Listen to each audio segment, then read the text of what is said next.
네, 안녕하십니까. 베트남 경제TV 오드리입니다.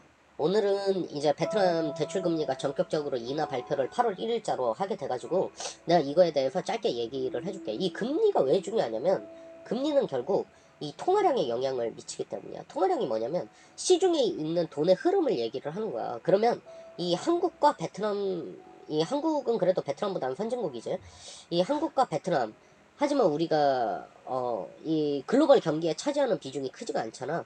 이쪽에 금리가 중요한 이유는 이 금리를 볼 땐 이 미국과의 격차를 보는 게 굉장히 중요해. 왜 그러냐면 사실상 이 달러라는 게 안전자산 역할을 하거든. 그렇다면 우리가 여기서 주목해서 봐야 되는 점이 나는 크게 세 가지 포인트가 있다고 생각해. 1번은 이 각 국가마다 왜 금리를 지금 다 전격적으로 인하를 했단 말이야. 하지만 의미하는 바가 달라. 내가 지금 이거 촬영을 4번 다시 하고 있거든. 이게 내가 계속 내가 설명해 놓은 걸 듣다 보니까 너무 무슨 말인지 내가 사실 자료도 지금 열 몇 페이지 만들었다가 이거 너무 어려운 것 같아서 괜히 또 졸리게 만들 것 같아서 내가 싹 다 삭제해 버렸어. 그래서 이 각국의 의미에 대해서 내가 설명을 해줄게. 그리고 두 번째로는 이 사람들이 금리에 대한 별 감흥이 없어. 그리고 금리 인하가 굉장히 주식의 호재라고 생각하는데 그러지 않아.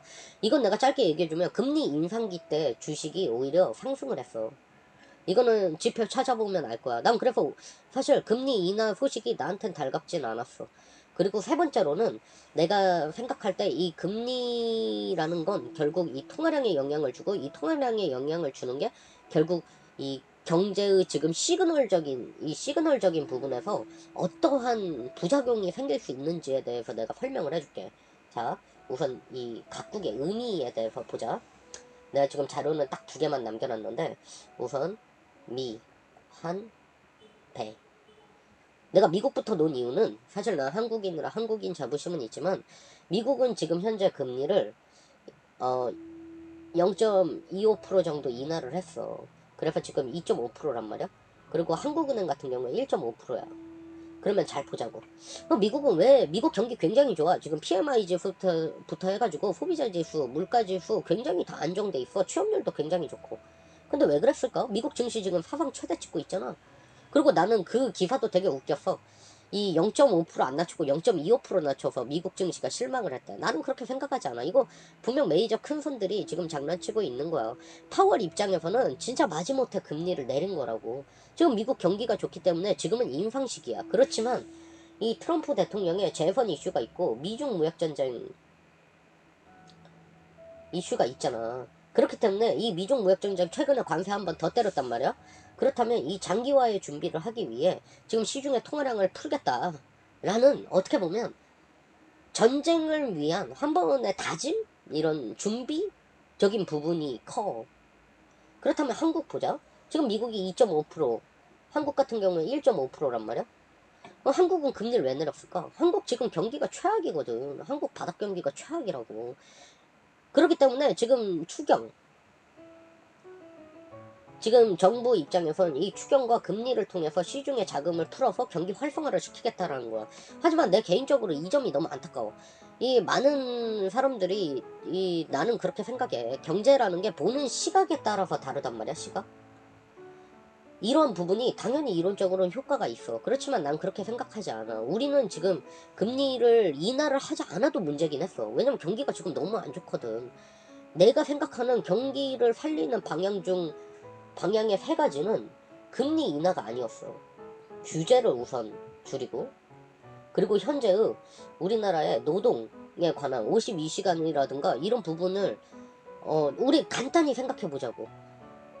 지금 내가 우리 반에 있어. 우리 반에 있는데 우리 반 경쟁 내가 반에서 한 7등 정도 해. 그리고 한 7등에서 10등 왔다 갔다 해. 근데 7등에서 10등 정도니까 나는 이제 좀 보상을 받아야겠다. 사람답게 살 권리가 필요하다. 난 충분히 그것도 틀린 말이라 생각하지 않아.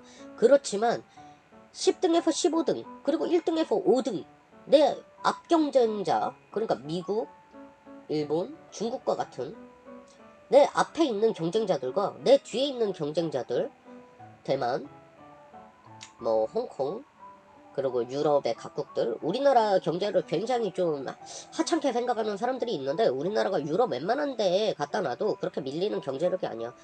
얘들이 박 터지게 공부를 하고 있는데 우리는 시간을 걸어서 공부량을 줄이고 보상을 더 받으려고 해. 난 이 시각이 잘못됐다라는 건 아니야. 그걸 얘기하는 게 아니라 지금 우리 반, 내가 앉아있는 우리 반에 친구들 경쟁자들은 박 터지게 뛰고 있는데 나는 이제 쉬겠다라고 하는 건 지금 상황에선 맞지가 않다라는 거지. 그거 너 좀 점진적으로 해야지. 이런 최저임금이라든가 노동적인 부분에서. 그러다 보니까 어, 우리나라의 많은 기업들이 지금 이 상황에서는 제조업이 우리가 또 규제부터 해서 대외적 변수가 지금 안 좋은 게 한두 개가 아니잖아. 그러다 보니까 다들 탈한국을 하는 거거든. 그리고 내가 생각할 때 세 번째는 부동산 규제야. 사실 이 부동산 규제 나는 정부가 정말 착하다 생각은 해. 왜냐면 사실 기존에 있던 정권들에서 대출이 무분별했던 부분이 없지 않아 있긴 했거든. 난 그 정부도 틀렸다. 난 정치색에는 관심이 없어. 난 오직 경제를 객관적으로 보려고 나름은 노력을 하는 건데 사실은 부동산은 누른다라고 눌러지는 게 아니야. 우리 간단하잖아. 주식에도 이 우선주 개념 알지? 우선주가 뛸 때 한 번에 뛰는 이유가 뭐야? 발행량이 적기 때문이거든. 부동산이라는 게 공급량이 적으면 뛰기가 좋고 그렇게 됐을 때 결국을 가격 통제하는 건 일정 부분이 차지할 수밖에 없고 이렇게 공급량이 줄어든다는 건 사회에 큰 일자리라든가 경기 활성화에 영향을 주는 건설업이 다운이 되기 때문에 그거는 FOC 잠깐 가지고 나는 되는 부분이라고 사실 생각하지는 않아. 그럼 규제적인 부분을 풀었을 때 이러한 금리 인하가 난 정말 효과가 있을 거라고 생각해. 한국 경제는 지금 어떻게 보면은 지금 그 우리 연초 대비 경제 성장률 지금 외국계에서는 우리나라 올해 1% 발표까지 나왔어. 1%대 성장할 거다. 이거는 정말 내가 보기에는 지금 경기 최악의 바닥인 거거든. 아니 간단히 생각해봐. 이 규제라는 게 굉장히 안 좋은 거야. 너가 알아서 우린 자본주의 사회잖아. 알아서 잘 공부를 해. 물론 잘못된 일을 했을 때 당연히 막아야 되겠지만 경쟁이라는 건 누군가가 질 수도 있는 게 경쟁이야. 모두가 이길 수 있는 게임은 사실 존재하진 않아. 그런 나라 있으면 나한테 좀 가르쳐 줘봐. 그렇게는 될 수가 없어. 누군가는 경쟁하고 혁신을 하면서 사회는 발전을 하는 거고 본인이 그런 자본주의 사회 속에서 욕심을 부리기 때문에 이 혁신이 이어지는 거고 그로 인한 발전이 되는 거거든. 베트남이 경기를 지금 금리를 인하를 했단 말이야. 여기 보면은 이게 보면 8월 1일자 오늘 8월 1일자로 이 대출 금리를 지금 1에서 작년 분기 대비 1에서 0.5% 정도를 낮췄고 이게 약 은행들별로 차이는 있지만 5.5% 정도가 된다는 얘기야. 그럼 베트남 정부는 왜 갑자기 이렇게 금리 여기 보면은 이 동로아 이게 동시다발이란 뜻이거든. 동시다발적으로 인하를 했다. 이 얘기는 뭐냐면 베트남 정부 역시 베트남 정부는 지금 자금이 들어오는 단계란 말이야. 그치만 베트남 정부도 공부를 했어. 뭐에 공부를 했냐면 인도네시아에 공부를 했어. 인도네시아가 안정된 물가 상승률과 들어오는 자금을 바탕으로 2018년도에 미국이 금리를 인상하던 시기에 전격적으로 금리를 인하를 해서 자금이 한 번에 쫙 빠져나갔거든. 그러면서 신흥국 위기가 올 거다 이런 얘기가 나온 건데 정말 나름의 자신감을 보였다가 제대로 한 번 맞는 걸 베트남 정부는 분명 봤단 말이야. 그럼 내가 앞선에서도 얘기했지만 베트남 정부의 금리 인하 시기는 지금 시점에서 글로벌 큰 손들의 투자를 유치를 하겠다라는 이러한 나름의 이런 후계산을 했다라는 거야. 동화 가치를 낮춰서라도 지금 템퍼럴리적으로 한번 끌어들이겠다. 그래서 경기를 한 번 더 불을 붙이겠다. 왜냐면 내가 생각할 땐 베트남 정부는 이 경제 성장률 발표 굉장히 보수적으로 하는데 이번에 내 기억으로 6.8% 발표를 했단 말이야. 그렇지만 베트남 정부 속으로는 7%를 또 넘기고 싶은 욕심이 있지 않을까? 난 있을 것 같은데. 그런 부분에서 경기를 이 안정된 3%대의 물가 상승률 안정된 방향 내에 한 번 더 미국과 목적은 다르지만 불을 한번 지펴주는 거지.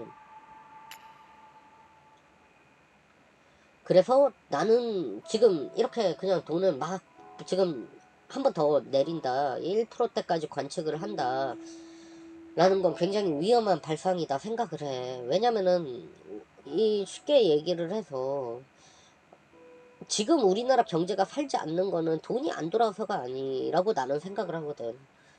그러니까 우리나라의 정말 지금 경기를 살리기 위해서는 각종 규제를 풀고 기업들이 정말 혁신을 자유롭게 할 수 있게 놓아주고 그러면서 대외적인 규제들, 우리나라는 일본의 일본 수출 규제, 화이트리스트 배제뿐만 아니라 내가 박스가리 편에도 얘기를 했지만 우리나라 원래 이 대외 규제를 많이 받아. 많이 받고 있었어. 중국 못지않게. 근데 이제 철강 환경 규제 등등 각종 규제가 있다 보니까 기업들이 자꾸 나가게 되는 거고 그러다 보니까 일자리는 줄어들게 되는 거고 또 똑같은 얘기야. 내가 맨날 방송 때 얘기하듯.